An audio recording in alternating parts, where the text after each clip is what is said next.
benefit. Can you kind of explain? I think that people don't understand that when you're dealing with an organization and a budget of this size, particularly when you have also union employees largely driving the employee costs, how hard it is to, in a sense, turn the corner, that it's not something you can do in even one calendar year, or in this particular sense, we're already well into a calendar year from last summer. Can you kind of speak to that a bit? Sure. You know, this city has had its issues for the last 15, 20 years. The condition that it got to was not done in one day or 1 year. It's a recurrence. Even with the unions, we talked about this many times, that all the benefits that have been gotten over the years were gotten just that, over the years, not in 1 year.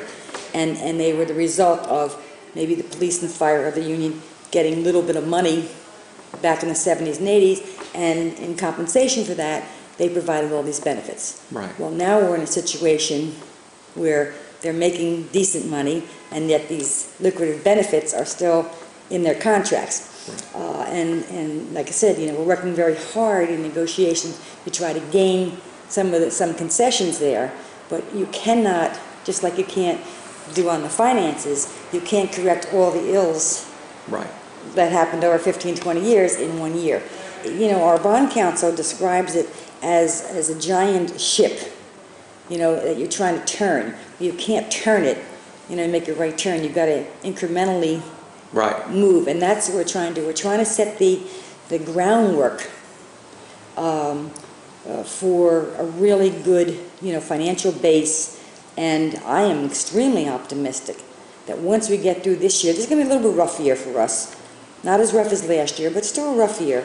But I'm very optimistic in the next 2 years, if the city stays on the path that they're following. They have a good leader now, they have good council people doing the right thing. They're going to have just a fantastic opportunity for prosperity. Okay. There's a number of issues that have come up in what has been accounted for in the budget.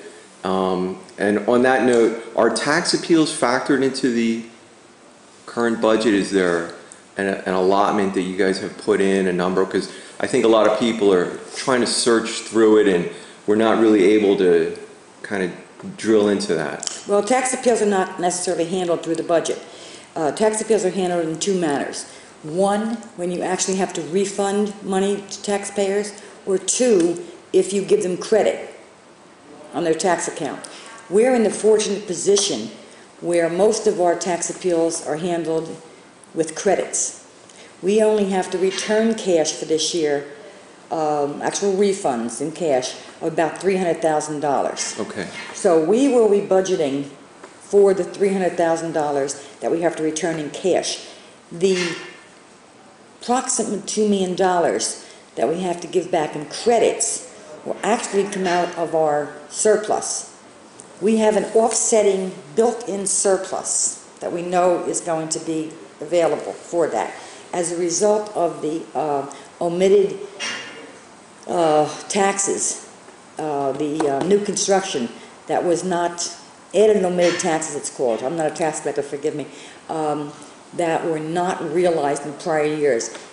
In the year that the council did not adopt their budget, the assessor was not able to get all those new ratables on the books.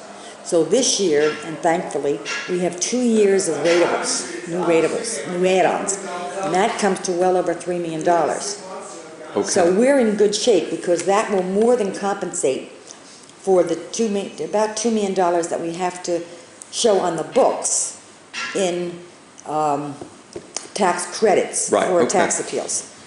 A lot of these entries I'm talking about are non-cash entries, so you're not going to see them. Right, I understand that, and that's, you know, what people are raising. So, I mean, another question that's come up from readers is, you know, they're asking about that $4.2 million for the early retirements.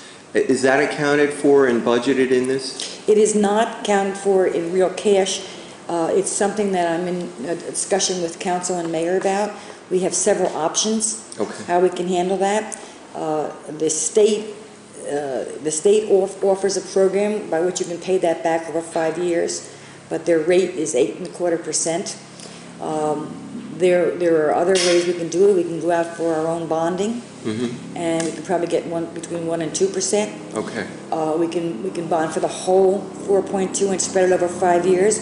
We can put a portion of it in this budget if council wishes to do that. There's lots of options. There's a discussion on the table whether or not this is an operating cost. My take on this is that it is not an operating cost. It's not a recurring item. It's the result of a liability that occurred because the city made a mistake. Right.